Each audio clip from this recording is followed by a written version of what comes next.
ಸ್ಥಳೀಯ ನಾಯಕರಾಗಿರ್ತಕ್ಕಂಥ ಸುಬ್ಬಾರೆಡ್ಡಿಯವರ ಮೇಲೆ ಒಂದು ಇವತ್ತು ಏನು ಏನು ಹೈಕೋರ್ಟ್ ಆದೇಶ ಇದೆ, ಇದಕ್ಕೊಂದು ಸ್ವಾಗತಿಸ್ತಾ ಏನಿವತ್ತು ನಮ್ಮ ವಿರೋಧ ಪಕ್ಷದ ನಾಯಕರಾಗಿರ್ತಕ್ಕಂಥ BJPಯ ಮುನ್ರಾಜುರವರು ಏನೋ ಇವತ್ತು ನಮ್ಮ ಶಾಸಕರ ವಿರುದ್ಧ ಒಂದು ದಾವೆಯನ್ನು ಹೈಕೋರ್ಟ್ನಲ್ಲಿ ಹೂಡಿದ್ರು.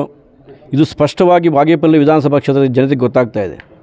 ಈ ಕ್ಷೇತ್ರದ ಅಭಿವೃದ್ಧಿಗೋಸ್ಕರವಾಗೋ ಅಲ್ಲ ಕ್ಷೇತ್ರದ ಜನತೆಗೋಸ್ಕರ ಅವರು ದಾವೆಯನ್ನು ಹೂಡಿರ್ತಕ್ಕಂಥದ್ದಲ್ಲ.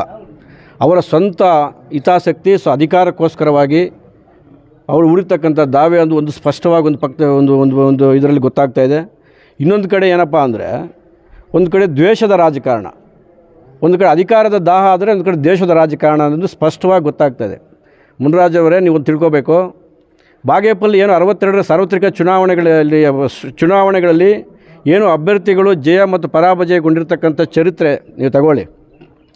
ಆಗಿನ ನಾರಾಯಣ ರೆಡ್ಡಿಯಿಂದ ಹಿಡಿದು ನಮ್ಮ ಸುಬ್ಬಾರೆಡ್ಡಿಯವರೆಗೂ ಕೂಡ ಏನು ಸುಮಾರು ಜನ ಶಾಸಕರಾಗಿದ್ದಾರೆ.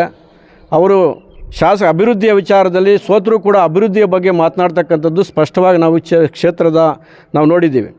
ಆದರೆ 2023 ಏನು ಇವರು ಬಂದಂಥ ಸಂದರ್ಭದಲ್ಲಿ ಪರಾಜಿತಗೊಂಡಂಥ ಸಂದರ್ಭದಲ್ಲಿ ಅವರು ಹತಾಶರಾಗಿ ಅವರ ಸ್ವಂತ ಹಿತಾಸಕ್ತಿಗೋಸ್ಕರವಾಗಿ ಅಧಿಕಾರದ ದಾಹಕ್ಕೋಸ್ಕರ ನಾನೇನು ಶಾಸಕನಾಗಿಬಿಡ್ತೀನಿ ಅನ್ನೋ ಒಂದೇ ಒಂದು ಕಾರಣಕ್ಕೋಸ್ಕರವಾಗಿ ದಾವೆಯನ್ನು ಹೂಡಿರ್ತಕ್ಕಂಥದ್ದು ಸ್ಪಷ್ಟವಾಗಿ ಗೊತ್ತಾಗ್ತಾ ಇದೆ.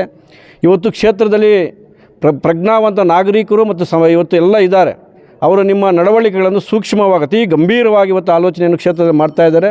ಯಾವುದೇ ಕಾರಣಕ್ಕೂ ಕೂಡ ಮುಂದಿನ ದಿನಗಳಲ್ಲಿ ಇದಕ್ಕೆ ನಿಮಗೆ ತಕ್ಕ ಪಾಠವನ್ನು ಕಲಿಸ್ತಾರೆ ಅಂತ ಈ ಸಂದರ್ಭದಲ್ಲಿ ಹೇಳ್ತಾ, ಏನು ನಮ್ಮ ಶಾಸಕರ ಬಗ್ಗೆ ನಿರಂತರವಾಗಿ ನಮ್ಮ ಶಾಸಕರು ಕ್ಷೇತ್ರದಲ್ಲಿ ಜನಪರವಾಗಿರ್ತಕ್ಕಂಥ ಕಾರ್ಯಕ್ರಮ ಮಾಡಿದ್ದಾರೆ.